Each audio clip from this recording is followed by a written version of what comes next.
Hi y'all. So I am doing swirls right now on my current project, and I figured it'd be a good time to just pop in real quick, show you some tips for doing the swirls. So I'm still using the same consistency. I'm using out of the tube paint. I'm using a cream color. And I've got my cone nice and tight. It's got a lot of pressure in it. And I meant to mention this also last time, one of the previous videos. When you are coning and you start out, there's a lot of, I mentioned that each cone is like a new learning curve. Even within a single cone, there's a learning curve within the cone, because as you use it, the pressure will start to decrease, and you'll notice it happening, and it'll start to become more and more difficult to work with.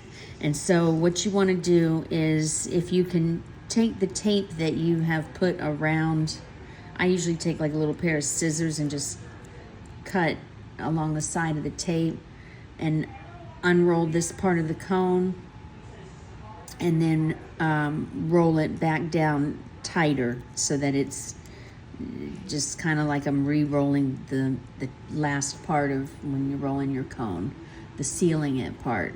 I will re-roll that, or if I can't get the tape off, I'll just take a piece of Scotch tape and just go across this way and just like really pull it down to kind of repressurize the cone.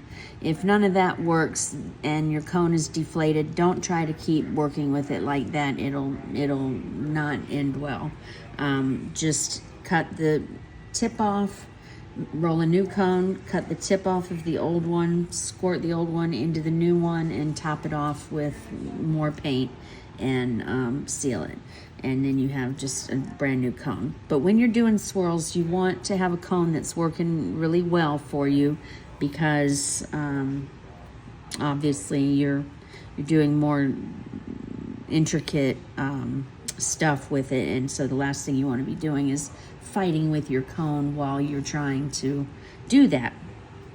So when doing swirls, and it's really hard, this is more of just a muscle memory feel thing, but you know how before I said you want to air cone, you want to not touch your cone to the surface, you want to kind of lift it above the surface and drag your paint.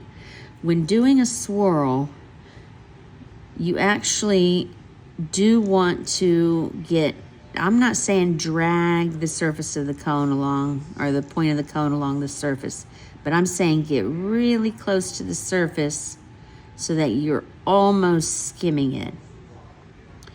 And you want to make sure you're applying even pressure so your line doesn't break. Sometimes I'll even apply a little more pressure around the curve to really keep that line from breaking, because it's really easy to break the line when you're doing these swirls. And you want to go real slow. So I'm hovering very close to the surface.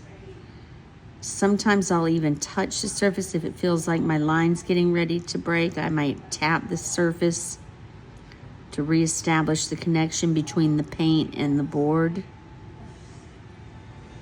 And that's it. And of course, it's going to be just a matter of practice. And I'll put together another worksheet with swirls and loops and things like that for you to work on, for those of you that are following along with us. Okay, so just hover real close to the board, especially around that bend right there, and go real slow. Also, in the future, I do want to address paint consistency for deco art, if you wanted to cone with deco art, and also to do larger dots. We talked in previous videos about keeping your dots really small when working with tube paint, but we will talk about how to get larger dots by adjusting the consistency of our paint. All right, guys, have a great night. I'll talk to you soon. Bye.